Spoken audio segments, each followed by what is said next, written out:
Good afternoon, everyone. This is Allison Weir from the National Diaper Bank Network, and I'm pleased to present Jennifer Lohse, our board member and of the Tucson Foundation, who will present on the operational board versus the governing board, the transition in recruitment, changing your diaper bank's board to doing more of a governance oversight kind of organization. So without further ado, take it away, Jennifer. Thank you, Allison. I am very excited to do this presentation today. I have a little bit of experience having been recruited specifically to move the Southern Arizona Diaper Bank from an operational board to a governance board. And I am now off of that board entirely, and it took about 3 years to come to full completion and be a fully governance board. So that is my background on this particular subject, and I've now since joined another board where I'm helping them through that same transition. So I'm really looking forward to talking about this today. We've got some place for some questions and answers at the end, and I decided to add a couple of bonus slides into this presentation. So with a couple of answers and emails to me answering a couple of questions, I have some templates and tools that I'd like to share with everyone. Uh-oh. Looks like we're having a little technical difficulty. There we go. Okay, so what we're going to cover is we're going to discuss the governance and operations definitions and cover a little bit about what that means in practice and how that transition will work. We're going to talk about the defining moment of when that transition should occur. What are the first steps that you're going to be taking to get to that transition? What is a recruitment policy? What things do you need to take into consideration for recruiting for this new style of board? What are the planning steps you'll need to be taking to do recruitment? How will you orient your new governance board member? Is it different than orienting an operational board member? How do you ask those sorts of folks? Where do you find those folks? What information should you be providing them? What are some specific tips for how diaper banks can do this well? And then once you're a governance board, how do you keep yourself at that level and stay out of the weeds of operations? There's, of course, some resources available, and like I said, I've added a few bonus slides on this presentation. So that we're all working with the same definition here, the governance definition we're going to be using is the actions of a board of directors that establish and monitor the long-term direction of the organization. So every board, from the time that it's established, is a governance board. Some boards are also operational boards. So that comes into play. The definition that we're going to be working with today is the day-to-day activities that implement the plans established by the governance of an organization. So what that means is that the operational board, that's your founding board most commonly. The founding board is the group of individuals who created the organization, who filed the application with the IRS, and filled out all of the incorporating and governing documents. They created the bylaws. They really started the work of the organization. Those types of organizations have few or no staff for a certain period of time while they get up and running. That doesn't necessarily mean that all founding boards are operational in nature. The National Diaper Bank Network is a perfect example of that. It has always been a governing board. It has never delved into the work of operations, and it began with a couple of staff positions. It is a small staff, even to this day, but it is a governing board only. Members of operational boards will wear numerous hats. One day they may be answering the phone, they may be moving diapers from location to location, they may be meeting with clients, they might be creating a strategic plan. So they might be wearing governance hats, they might be wearing operational hats. It just depends on what day it is. They conduct most of the day-to-day work, the operational board does. But in addition to all of that, they also govern. They do all of that planning-related work. They create strategic plans, set the vision, the direction of the organization. They define who you are as an organization. The governing board doesn't do the operations. Their primary activities include planning and oversight. Oversight over finance and administration, over the programmatic work. Is this program relevant? And is it making an impact in our community? They don't look at the day-to-day necessarily, how many diapers might be going out. They're looking at bigger pictures like, are we meeting the need in our community, or should we be doing something more impactful? They're also a fundraising board. They're, as part of their fiduciary duties, they are responsible for making sure that there is enough money in the organization to continue to do the work. They focus on mission advancement. How do we grow as an organization? Boards that are strictly governing boards will be a little bit larger in size, and they become more diverse. In those early years, the founding board, it's often friends and family. Over time, it will become more diverse in socioeconomics and demographics, in professional skill sets. As you expand, you may need all sorts of different types of backgrounds and expertise. So when do you know the time is right to transition? Well, you don't necessarily, and there might not be a defining moment on when you should do that. What you'll notice is that you have some paid staff or some way of handling that day-to-day operations, and that your board is experiencing some transition in its membership. You'll start to see members dropping off who have been around for years because of time commitment issues. Maybe they are interested in doing other work, or maybe they're just tired of moving diapers around. Typically when this happens, you'll start to see a shift that comes kind of suddenly, where your numbers may have been at 10, 12 members helping out, and now you're down to 4 or 5 members even. I've heard of them going even lower before they make that final switch. And what that is mostly that founding board has started to transition, and you start to get into more governance work, and you start to have more capacity and resources. So it's really an introduction to a new type of leadership, and a certain level of resources is achieved. Now, having paid staff is not necessarily the answer, and we'll talk about that on the next slide a little bit. You'll start to see that more standing committees come into existence. Committees such as audit, or you may have finance, and on your finance committee as an operational board, you may include the people who do the bookkeeping, which you might not on a governance committee. It might just be an executive director.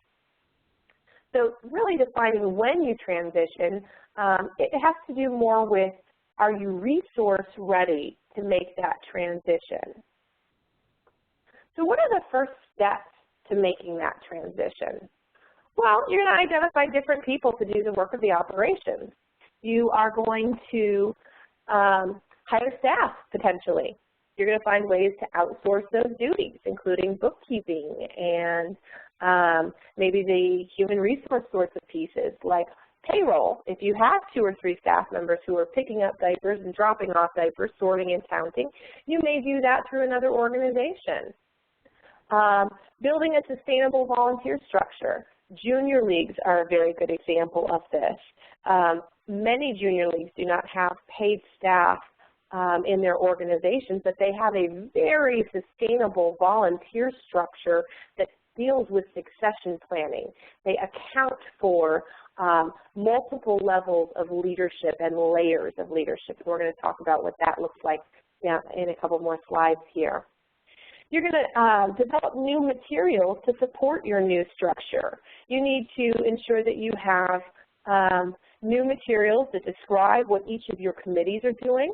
You need to make sure you have a strategic plan in place. And then you're going to want to confirm your governing documents. And by that I mean, go back through your mission, your vision, your values. Take advantage of that founding board to help you define your fundamental principles. So before folks kind of drop off, make sure you get the intent behind the intent, if you will. So what's great about diaper banks is it's a very simple mission that tackles a really complicated problem, right? We're all in this to combat poverty and to serve the poor. And diapers is one mechanism that we are doing that with, and that is a way that we have this conversation about the bigger poverty. So we're going to talk a little bit about that in our governing document. Who are you as an organization, and what does that look like in your governing document? So you're going to want to dust all that stuff off, make sure everybody's on the same page. And when you talk to new recruits for your board, you're going to have that discussion. You know, who are you and where are you going, and make sure everybody's on the same page. Then you're going to turn around and you're going to develop a new recruitment plan. You're going to be recruiting for years out. You're not just going to be recruiting for the next year. You're going to want to make sure that you match that to your term limits when you establish term limits. A founding board may not have term limits, but governing boards often do. And I say often because there is a certain number of boards, a certain percentage, that still do not have term limits. There's a variety of reasons for that, but it is best practice at this point to set term limits. Often they'll ask for you to take a year off between certain numbers of terms, and then you are eligible again to come back on. With certain exceptions that allow founders to stay involved for a certain length of time. Start long-term planning. I mentioned a moment ago about the layers of leadership. And what I mean by the layers of leadership, I'm talking specifically about position elects. So you may have a president, you may have a treasurer and a secretary, and you may even have set terms on when those folks are going to be transitioning out of that leadership role. But having a president-elect, not necessarily just a vice president, but a president-elect, so you know who is coming up your leadership train, who is in the pipeline for leadership. Do you state anything in your bylaws about how folks might transition through your leadership? So treasurer-elects. This, again, is a common structure in junior leagues I've seen. I've seen them, it's very common in trade associations, organizations that have been around for a long period of time or might have more than 30 members. They also have multiple layers of leadership. You're going to grow your committee memberships. You're going to make sure that you have established committees, that you have standing committees and you have task forces, and then you're going to go out and recruit additional individuals to serve on those committees who are not on your board. And the reason is that you can then have more and more people out into the community selling your mission to the masses, and that's really what you want. You want everyone to be aware of your mission and participating actively in your mission. And one of the ways that you do that is you grow committee membership. It's also a great way to get to know folks before formally committing to each other through the board service. So you might only have terms on your committees of 1 year. You also want to consider, when you're talking about committee membership, how long a term will a committee member serve on, and what's your board member to community leader ratio?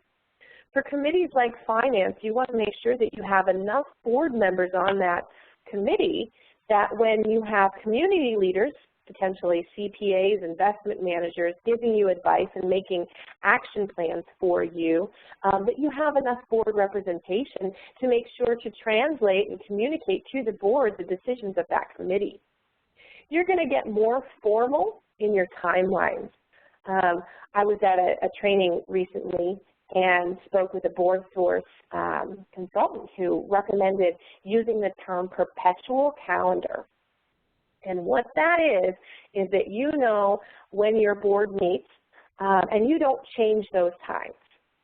And that is something that you see in a more formal board, but it allows recruitment well in advance. You can plan for 3 to 5 years out if you know that your board meetings are going to be the third Wednesday of every single month and that the finance committee meets on the second Tuesday of every month.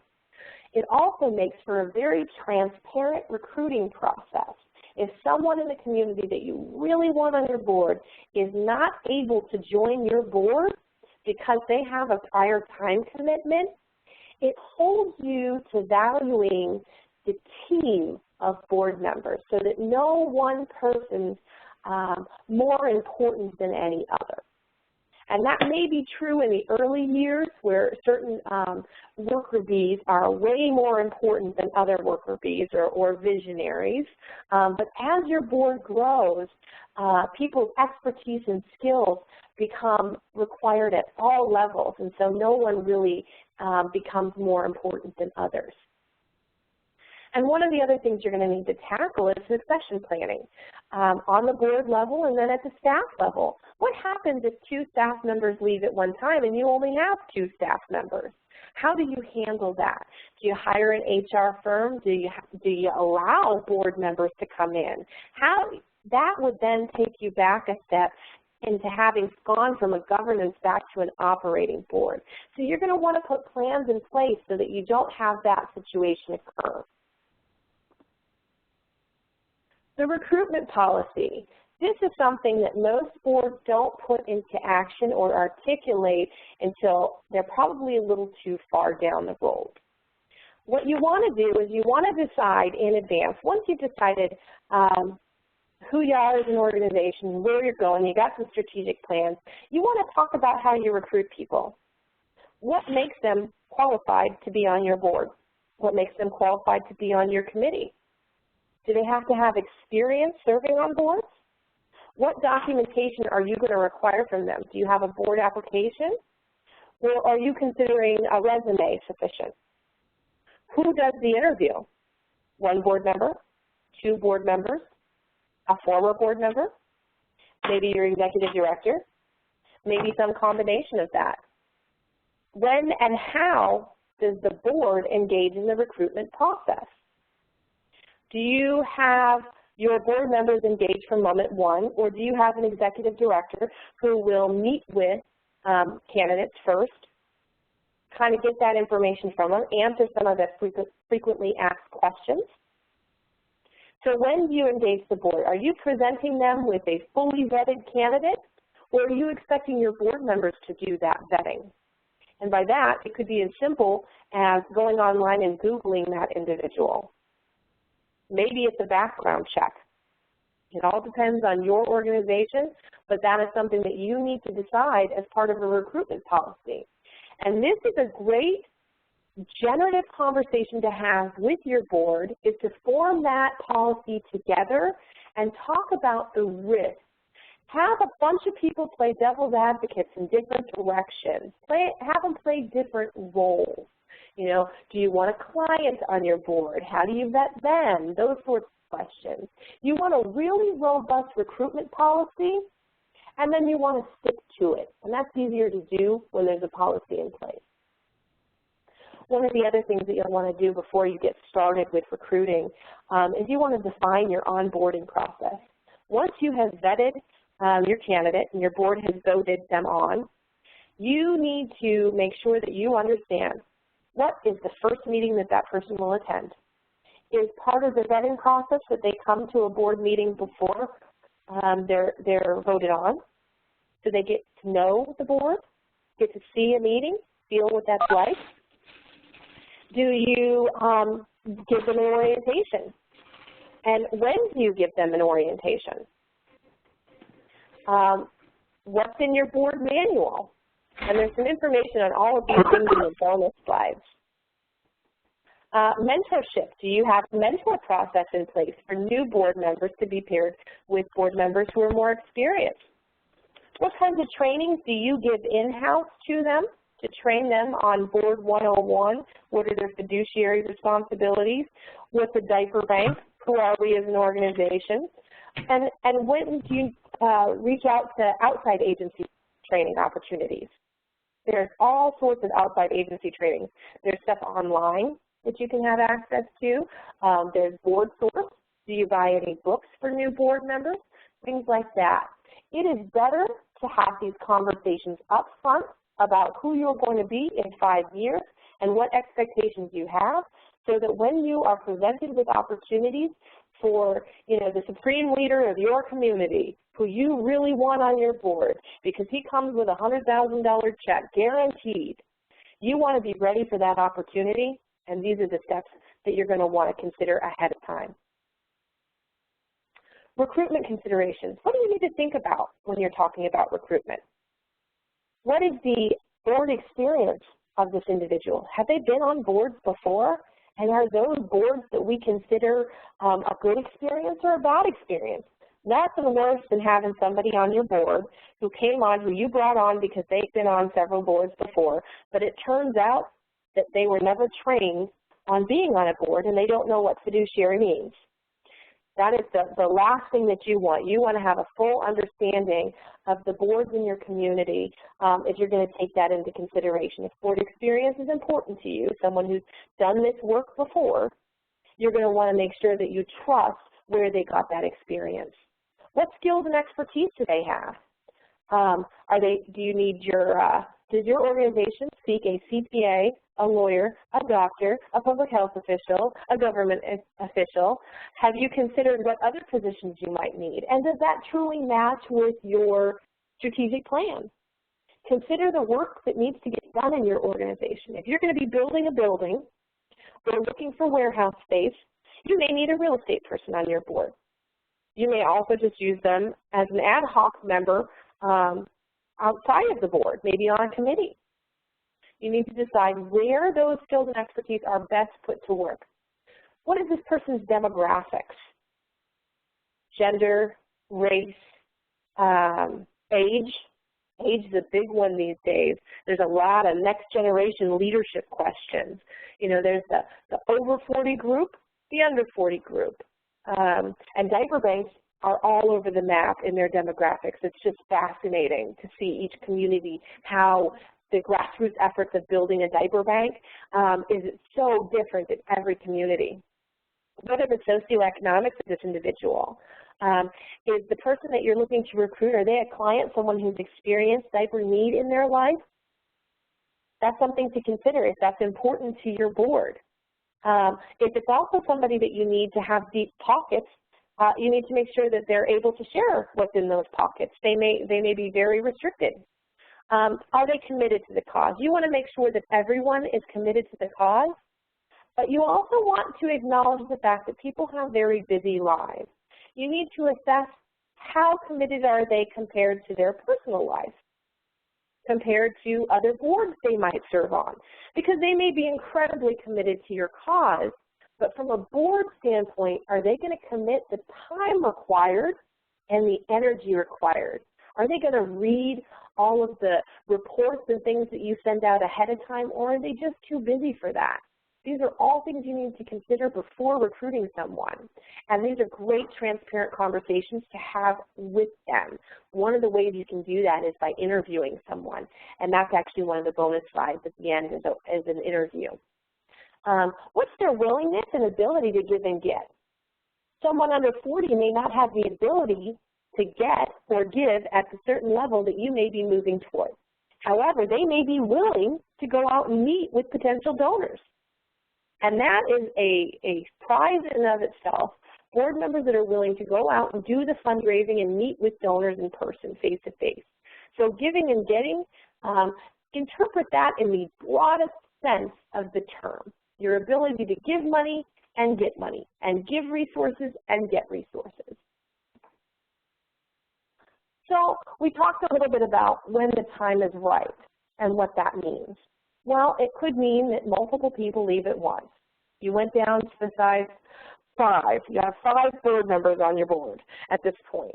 Okay, you probably want to double the size of your board pretty quickly. But you also need to consider what it means to have 5 brand new people on your board at one time. It means they might outweigh the experience on your board. So you're going to want to try and address vacancies and potential mass vacancies as early as possible. Board terms make a huge impact on that planning process, even with an operational board. Just by saying, we ask you to make a 3-year commitment, stay on until June 30th of 2016. If you can do that, we can plan for your departure, having open and honest conversations about that transition. It's a great opportunity to refocus your commitment levels. When you're down to 5 members, quorum is easily achieved. It is also a wonderful time to implement a whole bunch of policies, a whole bunch of plans, to have discussions about term limits, time commitments, give and get policies, all of those things. Very easy to implement with 5 members. And then as your board grows, you revisit those things in a timely fashion. You want to take a strategic approach to filling your vacancies. You want to have a board matrix. And I've got a bonus matrix for you at the end of this slide. You want to define your board culture. You want to consider a working credo. Is it your culture that you have a very formal meeting, that it's ruled by Robert's rules, and that only the president may select who from the board will speak at what time? Do you have a formalized agenda, or are you informal? And if you're informal, what is your level of professionalism? Do you stay on topic? Can you complete a meeting in an hour? Are those things important to you? Do you serve alcohol at your meetings, and if so, when in the meeting, before or after finances are presented? That's always a fun conversation. Do you have meetings in someone's home, in an office? Do you go out and meet in your partner agency's facility? Do you have them speak at your meetings? Do you just report from each of the committees, or do you run a generative discussion at each meeting? Do you do board education topics at each meeting? You want to define your board culture a little bit, and those are the types of things that you're going to want to look at. Consider a working credo. A credo can be used and described by your board to define the way that you'll behave with each other. What are the values that you're going to use while working together as a board? So it's a little deeper dive into the organizational values.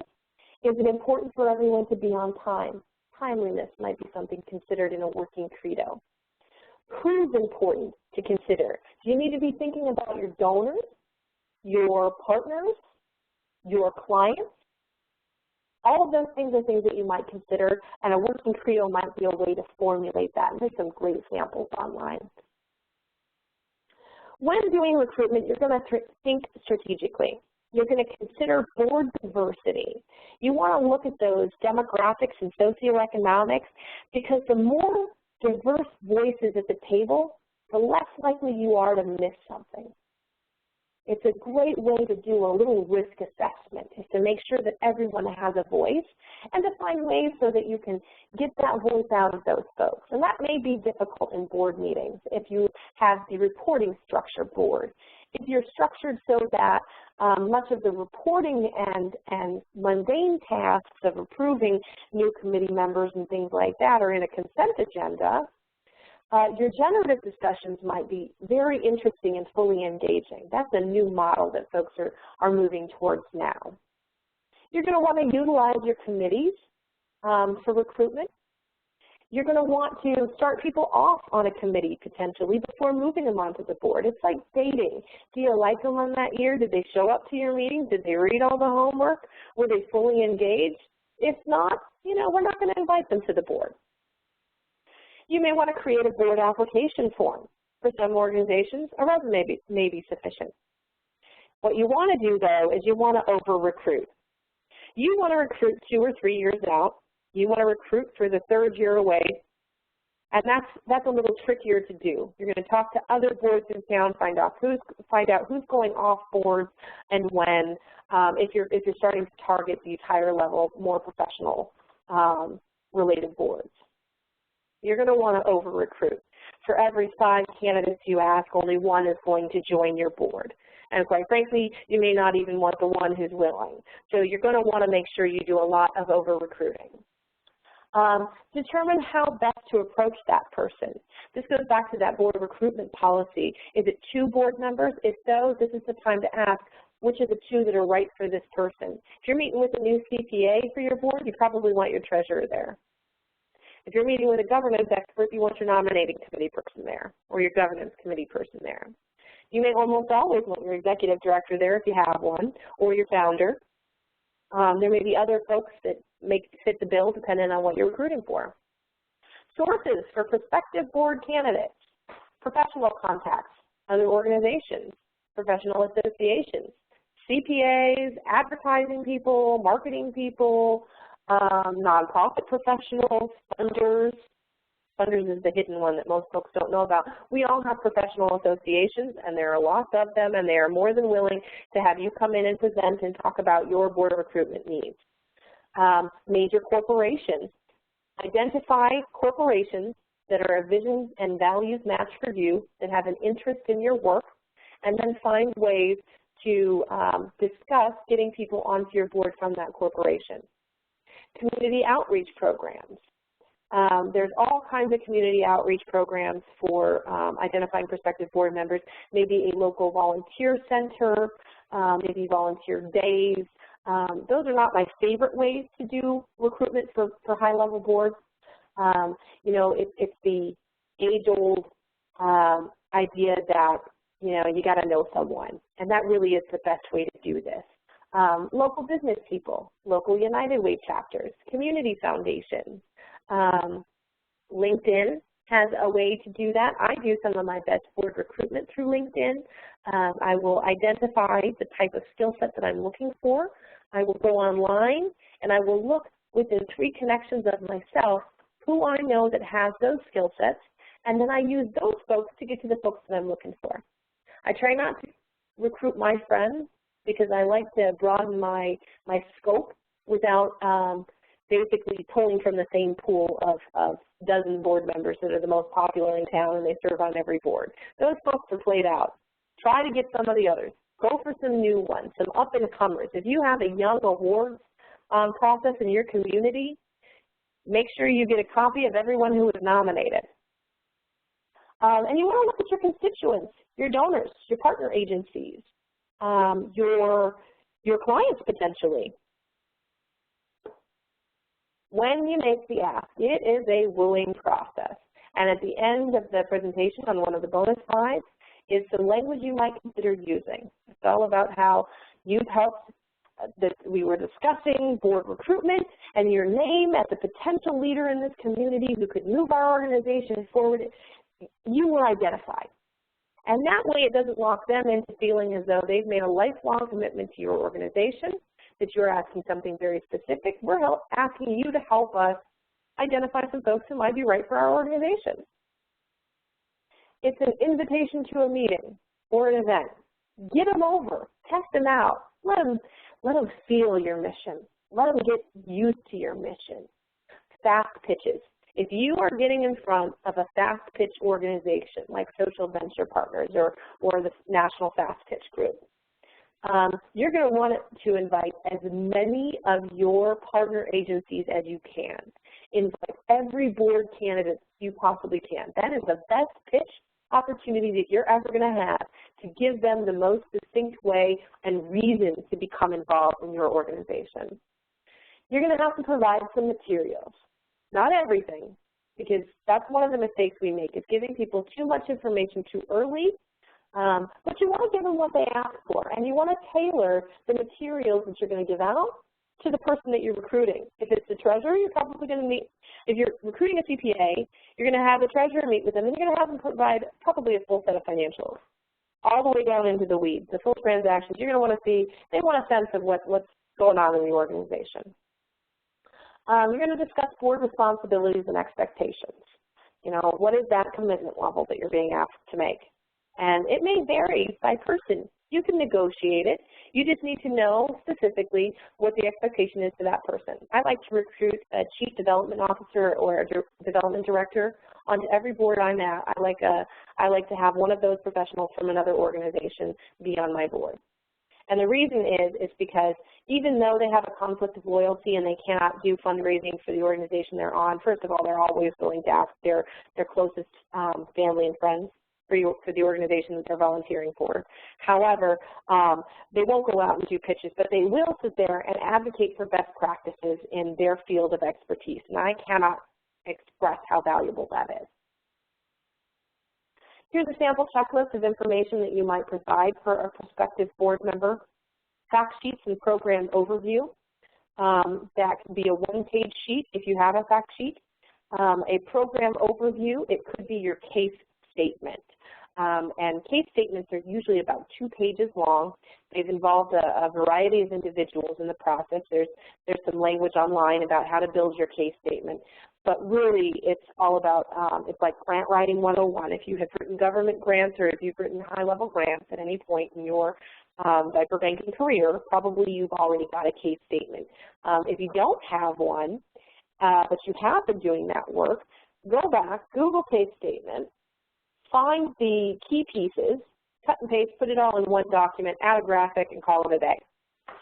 Then what you'll do is you'll have a communications committee down the road where that'll be one of the things that they'll continue to focus on, is making sure the case statement is always up to date. What are the most pertinent poverty statistics? What are the most pertinent statistics about the work that we're doing, and how close are we getting to achieving our mission? Annual reports.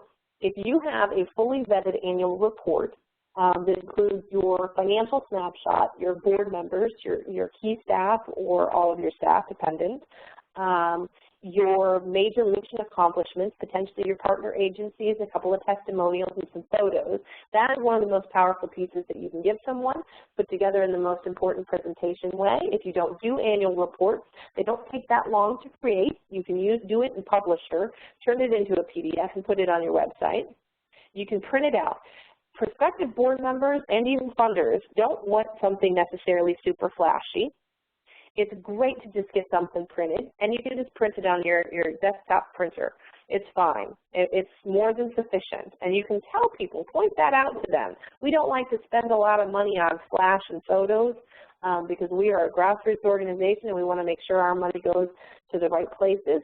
That's a great line to show people, hey, we put this stuff in a manila envelope for you, and we didn't pay a graphic designer for all of this. The budget of the year that you're in, your most recently approved budget versus actual. You want to show them, and you want to tell them that this is the most recently approved one. It shows them that you are on time with your financials and that it is important to you that they see the transparency of the work ahead of them. A summary of your strategic plan or a similar document. If you have a business plan, that certainly could do the trick. The strategic plan or strategy statement is usually something that is once pulled together in a document, once you've built that, it's probably the most important document aside from the annual report. Your letter of commitment, what are you asking them to do? And I'm a fan on letters of commitment, which is a give and get statement. They include a give and get statement. That in there you include the 10 responsibilities of a nonprofit board. I think that you can just put it right in there, and that basically serves as both your position description and your letter of commitment. Committee overview. If you're asking folks to serve on a committee, you better tell them what kinds of committees you have and what the work expectations are. Oops, this one. Your board manual table of contents. That is one that I do periodically, not all the time. It depends on the person. If they're the kind of people who are like, I need more information, be like, okay, here's all the information that you're going to be getting if you join the board. Which of these things do you want to choose from? Tips for diaper banks. You want to continuously recruit. You want to focus on prospective board members and what they will be doing for your organization and not solely on who they are. The most connected individuals, the people who will give you the most of their time, may not have the most connections yet. I say yet because if done properly, you can be the organization that grows them into the most powerful and important person in the world. You can do that for them and with every single one of your board members. That has to be a strategy, and that is a challenge in and of itself to figure out how to do that. But there are ways to do that and help, and that will help grow your board's profile and your organization's profile overall. Do not underestimate the value and importance of committees, and be completely transparent in your recruitment process. Let them know that this isn't a done deal, that they need to be voted on by your board, and that you'd be excited to have them, but you want to make sure it's the right fit on both sides. There's nothing worse than talking to a donor who gives you a big check every year and you going through the whole process and then saying to them, we'd like you to serve on our advisory council, and they say, I want to serve on your board, and you have to tell them no. Be transparent from moment one, saying, you have a wealth of experience and knowledge, and we are working on developing ourselves to be prepared for higher level performance of our board members, and we're just not ready for you. Go into it with exactly what you want from an individual and be prepared for people to come to you. You want to be ready for the opportunities. All right, you want to make sure that you stay out of the weeds. Once you've got yourself a governing board, you want to avoid going back into the operations. And you know what? Quite frankly, that is way easier said than done. Even at the national level, that gets challenging. The last thing you want is to have a board discussion that ends up talking about Facebook. There is nothing good that will come from that particular discussion at the board level. Because even when people are participating in it, they're sitting there thinking, are we really talking about Facebook? Or isn't that somebody else's job? Don't we pay people for that? Or don't we outsource that? Or don't we have a plan for that? You're going to want to consider your meeting schedule. Do you need to meet every month? If you're talking operations at every single board meeting, you may be meeting too often and not giving your committees a chance to get the work done. You want to build all of your plans as quickly as you possibly can, and it'll keep you at the higher level if you have very clear goals within your plans and expectations of the work that each of the committees is going to do at the governance level.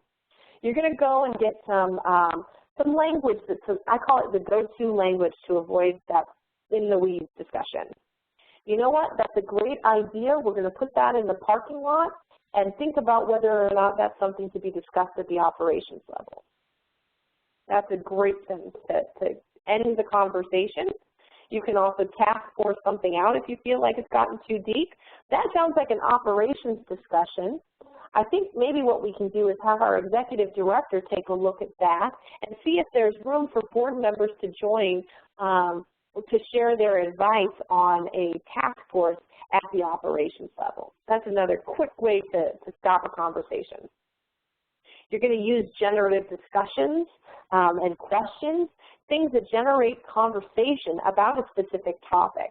Maybe the topic is, we're giving out less diapers this year than we were last year. Why? And how can we fix it? You're going to ask the staff to come and present to you or tell you the why. You want them to do the analysis of the why, give you their key discoveries, not recommendations, they're key discoveries, and then it's up to the board to decide how to handle it. Well, maybe it's that you're purchasing less because you have less money. Okay, well, what's the board going to do about that? You're going to activate your executive committee. There's nothing worse than having a bunch of committees out there that are self-regulating and they're not getting their workload done. You're going to use your executive committee to kind of be the nagging force that moves things along. Resources. Blue Avocado, oh, that's a favorite. I love them. First of all, they have a monthly newsletter, and it's got tons of tips and tricks. They used to be called Board Cafe. They're based in California, but they have something like a 50 or 60,000 person newsletter. Board Source, of course, becoming a member of that, you'll get a ton of resources. Bridgespan, oh yeah, they've got some great stuff there too. Lots of templates and tools on Bridgespan. Recruitment tools, Volunteer Match. You can certainly post your positions there and drive people to Volunteer Match to see where their description of your position would be. If you want to post all that stuff through Volunteer Match so folks can look at it. As far as passively recruiting people from sources like Volunteer Match, it's a little less effective for the governance level. I won't lie to you on that one. LinkedIn. The Board Connect, that's working really well. I'm very much liking what I'm seeing there. I'm seeing some good results. It gets a little weird sometimes as it's still so new. Board Prospects. Oh, I should have done my homework. I didn't notice that one on there. I have not been on that site, so we'll have to all play with that one later today. So in conclusion, all boards have governance responsibilities. Operational boards are a natural part of the life cycle. It's where you're born from, it's where the passion is born from, and transitioning to a governing board is going to happen at some point. You are going to do that, so you might as well just get comfortable with the idea now. That's the responsible thing to do, is to say that this mission is so important, we're going to have to get to that growth point. Recruitment is ongoing and strategic in nature. You're going to be selecting board candidates who are really focused on the mission of your organization, have the experience, the skills, the expertise to share with you, the time, talent, and treasure at the level that you want it, and it's very open and transparent, your relationship with these folks. So let me skip ahead real quick for just a moment here. Bonus slides. You've got some prospecting recruitment language. You've got some interview questions. Here's a board orientation agenda. I love this agenda. I think it works for every organization, no matter the size and scope. And then I've got 2 additional bonus slides for you. One, if you want my board matrix, you're going to have to email me. And you're going to have to answer that question. What is your single greatest recruiting challenge? If you want my board manual table of contents and all of the fabulousness that I've worked on for years to make sure that I get out of every board I go on, what do you currently give to board members and in what format? Electronically, in a paper, either or? Do you mail it? Do you email it? Do you carrier pigeon it? And the biggest bonus of all is my finance orientation presentation template. It's a PowerPoint, and I want to know what is your current process for teaching board members about the finances of your organization? That's me and my contact information. Questions? I've unmuted everyone, so you should be free to speak.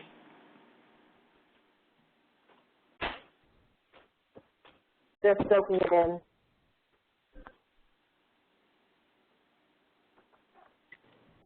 This is Corinne from National Diaper Bank. First of all, thank you. This is very thorough and fascinating to hear.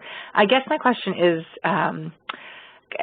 if you're between these two, are there thoughts or ideas on how to, I think that where we are is we're very much an operating board trying to make this transition, but that there not being a stark line issue, I think is becoming pretty evident.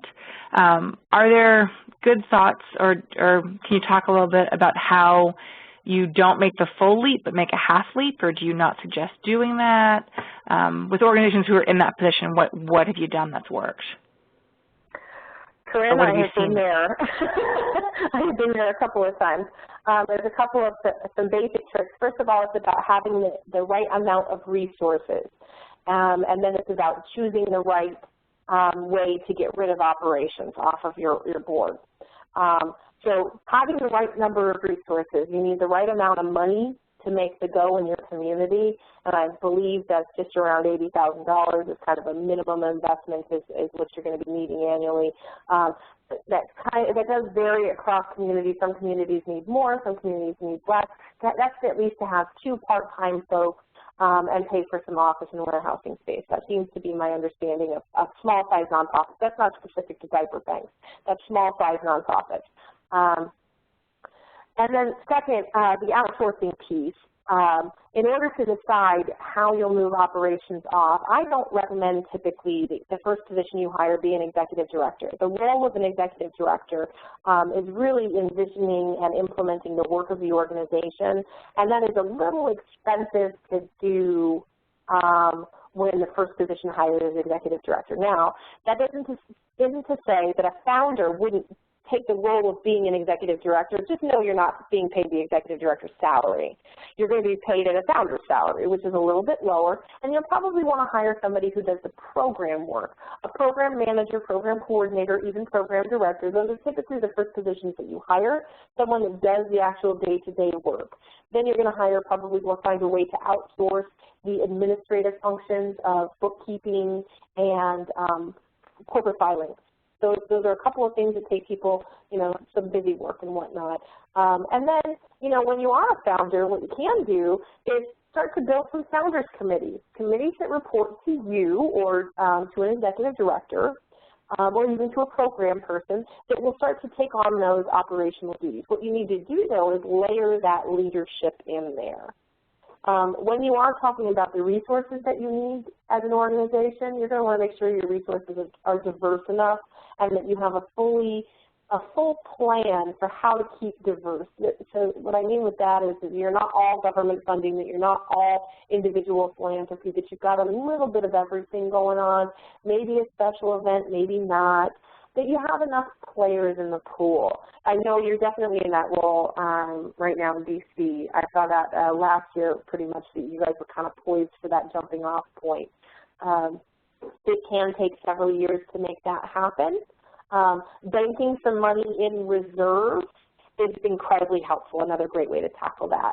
And I know that those decisions are hard to do because it means less diapers may go out in 1 year, but those are also critical decisions that need to be made in order to say we're going to be here for the next 20 years, and in order to do that, we may need to pay somebody a higher salary this year to be ready for next. Does that answer your question? Wonderful.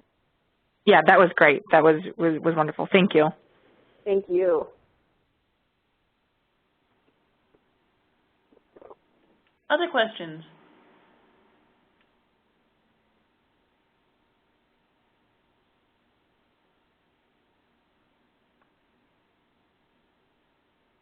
Well, Jennifer, thank you so much for this incredibly thorough presentation, because obviously it's answered everyone's questions, and I expect all these operational boards becoming transition to governing boards within the next year. Yep. They're on it. Thank you so much, and thank everyone for joining us. I'll be sending all the slides to everyone. If you logged on without going through the website, just send me an email, and I'll send you the slides. Thanks again, everyone. Great. Thank you.